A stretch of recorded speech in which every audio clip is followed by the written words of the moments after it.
I know words. I have the best words. This is All the Best Words with Matt Murphy and Cameron Smith. I mean, it's not really. I'm not trying to be a gotcha, but I mean, are you just gonna be a boy or just say you should ask them name one if they can't answer that. Name one specific thing you'd disagree with your spouse on. Right. Everybody can do that. Everybody can do that. Hey, what's going on, everyone? My name is Matt Murphy, and I say all the best words sometimes. My name's Cameron Smith. I write them.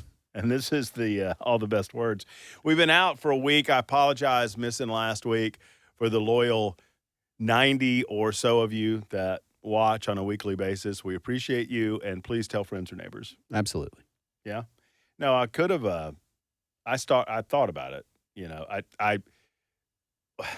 I still might do it. I might do it on another episode. I might throw up, or there wouldn't be roll or tide.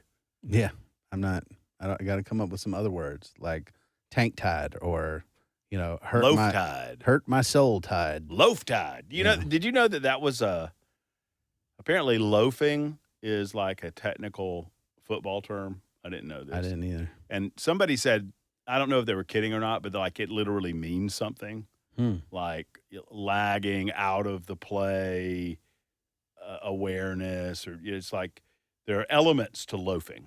I thought it was low-octane Alabama football. That's what I thought it was. Y'all know how this works, right? So I give a word, Cameron gives a word. My word will not be rolled or tied because Cameron is an Alabama fan. Although if I did that, we might get him a little salty. I was born salty. Salty this year, boy. So I'll go first if you'd like. My word, and I don't know if we've used it before. And one of these days we're gonna throw down a word that we've done before, and the first person to call us out on it should win something. I agree. You know, but my word is dual sovereignty. I know it's two words, but dual sovereignty. Mm-hmm. And I'm fascinated with the number of my conservative friends that claim to be Federalists, claim to believe in the concept of dual sovereignty, and are all in on this idea of the president going into Chicago, going into Memphis, going into other cities. Baltimore, I guess, is the third one that he specifically mentioned, against the wishes of the governors of these states. Mm-hmm. And I looked into it during my time off because I'm a nerd and I can't not do these things. And, you know, there's an avenue by which the president can do this. I mean, the presidents have federalized the National Guard in the past against the wishes of the states. Sure. Happened a lot in the 1960s. Yeah. Right? But they had very specific reasons for doing so. Right. Very clear, defined reasons for doing so. We are going to integrate this school. Right. Whether they like it or not. Yes. We are going to accomplish this thing. We are going to stop the unrest that exists in Los Angeles, specifically due to the LA riots, due to the verdict concerning Rodney King. These are just examples of when they've done it. And now, I mean, I love the president. I love what he's doing in D.C. He clearly has the authority to do that. And I want that to be an example of what Democrats can do and showcase the fact that Democrats aren't doing their job in these major cities. But when you are creating a showdown between someone like Governor Bill Lee and yourself, the federal government, I'm going to side with the Constitution that says that anything not clearly defined as a power of the federal government is going to be reserved to the states. 10th Amendment. Yeah, and police power and dealing with general crime is it's clearly state function. A state function. And the president, and I don't know that I disagree. I don't know that I would argue that he is not being genuine. He says, I owe it to all the country to clean this up. And, you know, even if I take him at face value when he says, you know, they're Americans too in Detroit, and they're Americans too in Chicago, and they're Americans too in Baltimore, and they're Americans too in Memphis, and they're suffering because the local leadership will not do more. Well, then they've got to elect better local leadership. Right. That's the solution. That's the way that works, because I don't know where this stops. I don't think it would hold up in court. No. Even with a Supreme Court. I mean, I think it would hold up. That's the ironic thing, is that I think a Trump court is less likely to hold this up Yes. than a more liberal court. Now, the liberal court wouldn't do it for Trump, but they might do it for a liberal Well, president. they're right? smart enough to see that, hey, it's a long-term play. So if I want an expansive view of the executive branch next time a liberal's in charge, well, you know what? I'll give him a little play on this. Mhm. And I think that's dangerous. I do too. So, yeah, dual sovereignty. I understand how appealing it is in the short term to watch Trump clean this stuff up. And I have no doubt that he could. But in the long term, it is not the job, the responsibility, and nor do we want a federal government powerful enough that at the whim of the president of the United States, they're going to send in National Guard troops to occupy our cities. And I understand things are bad and things need to get better. And it's going to take a lot of Democrats waking up in many of these cities to make that happen. Yeah, and look, this is just pure politics. He's trying to force Democrats to be like, we don't want to stop murder in our cities. Right. And that's not a good political look. But the political ploy here, he's got to have statutory authority. He's got to have the ability to do these things. That's what's bitten him in the tail on tariffs, is he knew that he was on with IEEPA and some of his authority. It was kind of gray area. He was kind of stretching. Look, this is not new to the executive branch.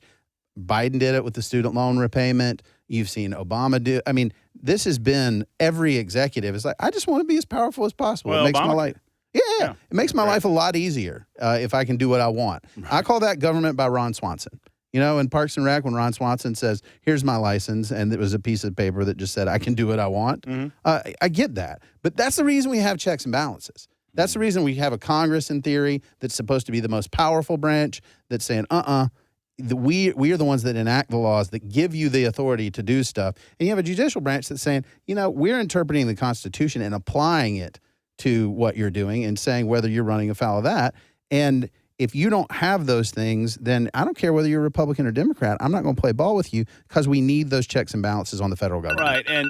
And obviously we want to see the crime cleaned up in Sure. these cities. Obviously, I don't want to see the people of these cities suffering because of a lack of leadership. But sadly, you get what you vote for. Yes. And at some point, the long-term play is helping these people wake up to the fact that the Democrats are not fulfilling whatever promises they're making to get elected. So dual sovereignty is my word. Your word, Cam? It's interesting because mine is very much related. Mine is Article 1. Mm. So I think we got to go back to basics here when we're talking about our government, because I think you're right. I think so many people say, well, I want to reduce the murder rate so I can do whatever I want, right? That I like what he wants, less people to die. Trump can do it. Go. Mhm. Well, whoa. Wait a minute. Those of us who love the Second Amendment, what we're really saying is we love the Constitution. We love the thing that it constituted, which is our federal government is really uniquely made, that it has these specific enumerated powers. And then, like you said, everything else is left to the states. The states are where most government should happen, and that's what we as conservatives believe. Well, what's happened is we think Article 1 is the president gets to do things. Well, no, Article 1 is actually establishes the Congress. And it says this is where the laws are made. This is where we start this whole process. These are the representatives of the people closest to the people in terms of this federal structure. So they come first. And then you get Article 2. And Article 2 says the executive power is vested in the President of the United States. That's really important, but it's not limitless, because in Article 2 it says the executive shall take care to see that the laws are faithfully executed. Mm-hmm. And what that means is a very limited view of power, that your job is to take the laws that are duly enacted by Congress. That means they're passed by the House and Senate, and either the president signed them into law or there was a veto override. Those laws are what creates the scope of the executive branch authority. And so we've got to understand that these structures exist prior to all of us, right? This is something that we say we support, but then when we like something, we're like, well, we don't care about that. Why are you telling me about principles and the Constitution and this stuff? And I think we got to be real careful with that. We got to understand these structures are here to protect our liberties, to protect our freedom. And when we forget it because we might like a policy outcome, we do so at our own peril. I was watching, once again because I'm a nerd, on vacation. There was a show on, I guess it was public television. And yes, believe it or not, there's some good things that happen on public television. They could happen without federal funding, but whatever. They are right now as we speak. Yes. But it was the Roosevelts. There's a documentary. I don't know who did it, but there's a documentary about the entire arc of the Roosevelt family, from Teddy and that wing, and the schism between the Teddy Roosevelts and the Franklin Roosevelt. I mean, those parts of the family, and obviously there were Republicans and Democrats. There was a great schism, and then it focused on this particular episode I was watching. Focused on FDR and his rise to power, and what he wanted his presidency to be, and how many people around him, primarily Eleanor Roosevelt, really wanted to press the socialism angle in his presidency. And the way that they attempted to do that was to broadly expand the powers of the presidency without asking anybody. And when they had to go to Congress, they would try to do that. And when they refused to do that, or Congress refused to go along with them, they challenged the courts. I mean, packing the courts. Sure, yeah. But, I mean, it was an intentional thing that he was doing. And the show did not necessarily go into this, but I realized, a lot of his policies were failures until World War II happened. The New Deal policies were not working until World War II happened. And by then, so many people, it actually created a worker shortage, and they began closing down some of the government works programs that the New Deal initiated to try to get people back to work. And many people in Roosevelt's inner circle were very angry about that, because they said, no. The long-term play is to create people who are workers for the government, right? So I say all that to say, I think World War II kind of affected our view about presidencies and the power that they ought to have, because I think when we were growing up, we kind of knew that the New Deal, didn't work, and that World War II was what really got us out of the Great Depression, but we kind of didn't either. Right. It was kind of, it was Roosevelt. Right. Roosevelt did all these Roosevelt great things. good, these Roosevelt were good, big right. deal.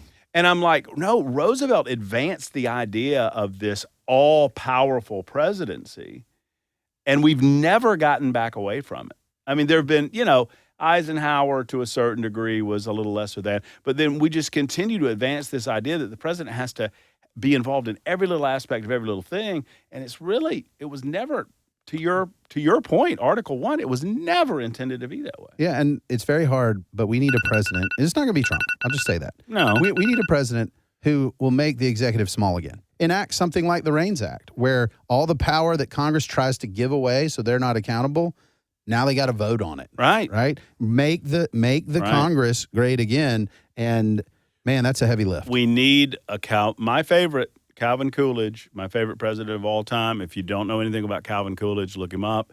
The business of America is business. He got a raw deal because of the Great Depression. It was not his responsibility, but he would constantly tell people in Washington, D.C., that is not only is that not the role of the executive branch of government, it's not the role of government. Yeah, well, when I was literally hosting your radio show yesterday, and I had a caller call in and say, America is a business. It is not. It's a country. Right. And that is lost on a lot of conservatives right now. Trump's the CEO and America's a business, and so he's just doing deals. That is a dangerous place to be. We're not in the business of making profit. Right. Right. Nor should we be as a country. Right. We should be in the business of getting the hell out of the way of business so they can make a profit. Exactly. Right. All right, that's going to do it for this episode of All the Best Words. He's Cameron Smith. He's Matt Murphy. And we'll see you next time.